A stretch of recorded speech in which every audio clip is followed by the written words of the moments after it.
It is. It is. We have big plans that will be released soon enough.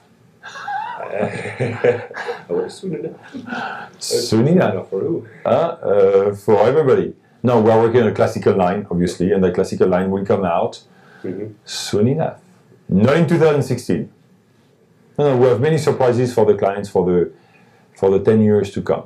Okay. But we won't wait 10 years to see the new classical line. You can trust me on that.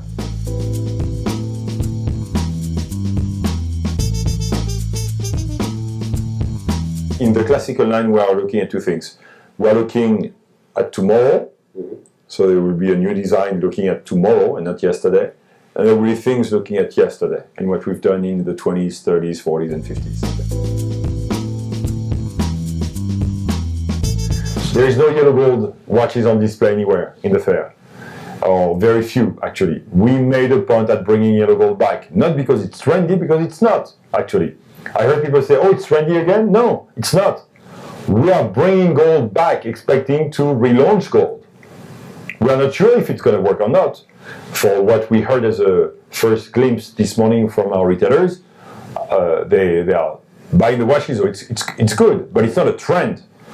Hopefully we are setting the trend again. So last year we announced that we would come with a brand new automatic movement and a brand new chronograph integrated movement soon. It's still the case, everything is on time, and we will actually launch that new chronograph in that new classical line. It was long time due with Audemars Piguet. Many of the collectors were asking us, so when? You guys are claiming that you are the best watchmakers, and you cannot even come with your own integrated movement. So we said, okay, wait, it's everything, we cannot just do everything at the same time, but it's in work. I've seen actually the heart, meaning I've seen the movement with the heart beating. So it's there. It's close. Very close. You see the very beautiful movement. The finishing will be. The finishing will be, but it's a movement that is supposed to be made in quantities.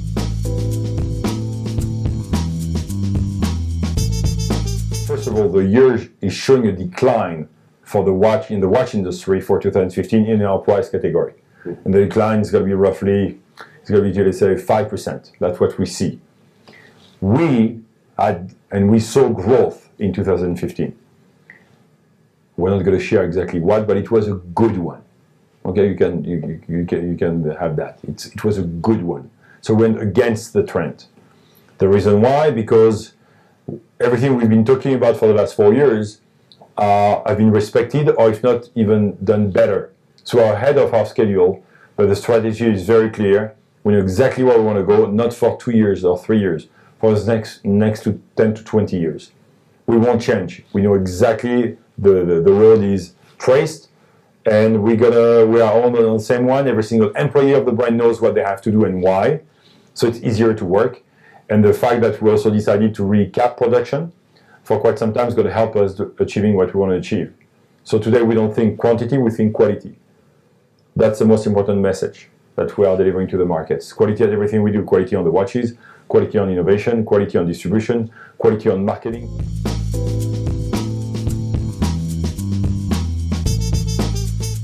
I would still go then with the Right Oak Grand Complication, because don't forget, the Right Oak is only 44 years old. We have 141 years now of history. With that, we've got a number of years with the Right Oak, which have been very successful for Audemars Piguet. So why should we look at only one watch, which is the Right Oak, to summarize the history of Audemars Piguet? Grand Comp would summarize it a lot more, because we started to make our very first Grand Complication in 1882. And since then, we've always made at least one Grand Complication per year. So that would summarize much more the history of the brand than the Right Oak. The Right Oak would be a little bit too short-sighted.